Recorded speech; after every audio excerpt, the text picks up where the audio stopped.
आता प्रचार जो आहे तो सुरू झालेला आहे, कधीपर्यंत जे आहे ती आचारसंहिता लाभण्याची शक्यता आहे? असं हा विषय निवडणूक आयोगाच्या कक्षेमध्ये आहे, पण साधारण अंदाज जो व्यक्त केला जात आहे की पुढच्या महिन्यामध्ये म्हणजेच ऑक्टोबर महिन्यामध्ये निवडणूक घोषित होईल आणि नोव्हेंबरमध्ये मतदान होईल असा अंदाज व्यक्त केला जात आहे। अर्थात हा सगळा विषय निवडणूक आयोगाच्या कक्षेमधला। भाजपला कशा पद्धतीने यश जे आहे ते चांगलं मिळेल। भाजपने आज असं आहे की पहिल्यापेक्षा जास्त जागा मिळतील आणि महाराष्ट्रामध्ये तिन्ही पक्ष मिळून महायुती सरकार एक मजबूत सरकार महाराष्ट्रात। मनोज जरांगे पाटलांनी इशारा दिला 113 आमदार जे आहे ते पाडणार आहे, फडणवीसांच्या विरोधामध्ये भूमिका घेतली। मला वाटतं की त्यांच्याशी समन्वय सुरू आहे, अनेक वेळा आम्ही त्यांना भेटतोय, त्यांना बोलतो आहे आणि त्यामुळे काय गैरसमज आज जे काही होते ते बरेचसे दूर झालेले आहेत। आरक्षणाचा विषय सुद्धा बऱ्याचपैकी मार्गी लागला आहे।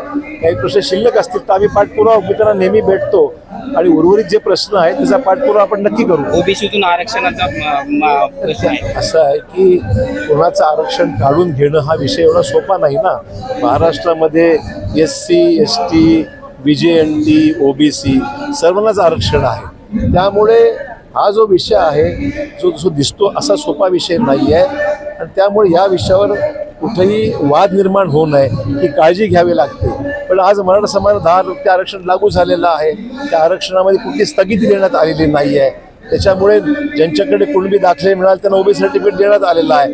ते बरेचसं आपण पुढे गेलेलो आहोत, बाकी प्रश्नावर चर्चा करून समन्वयातून मार्ग काढता आला पाहिजे। 29 सप्टेंबर पासून पुन्हा उपोषण करणार आहे भाऊ, आपण वेळ अजून अमित शहाने प्रकल्प सगळे गुजरातला पळवले असे संजय राऊत म्हणाले। असं आहे की निवडणुकीच्या काळामध्ये एकमेकाविषयी काहीतरी आरोप प्रत्यारोप फॉल्स नॅरेटिव्ह ज्याला म्हणू आपण, चुकीचे नॅरेटिव्ह। परवा वाढवण बंदराचं मोठं काम झालं, लाखो लोकांना नोकरी त्या ठिकाणी लागणार आहेत। महाराष्ट्रामध्ये परवा आकडेवारी पाहिली, सर्वात जास्त प्रकल्प येण्याचं प्रमाण महाराष्ट्रात गुंतवणूक सगळ्यात जास्त देशामध्ये, महाराष्ट्र अव्वल नंबरला आहे। त्यामुळे अपप्रचार करून मागच्या लोकसभेला जसं चुकीचं नॅरेटिव्ह सेट केलं गेलं तो प्रयत्न सुरू आहे। शरद पवारांच्या डोक्यात काय चाललंय हे कळायला देवेंद्र फडणवीसला 100 जन्म घ्यावा लागतो असे संजय राऊत। पण त्यांच्या डोक्यात काय चाललं आम्हाला काय करायचं, आम्हाला आमच्या डोक्यातून काम करायचं, त्याच्या डोक्यात आम्ही काम करत नाही।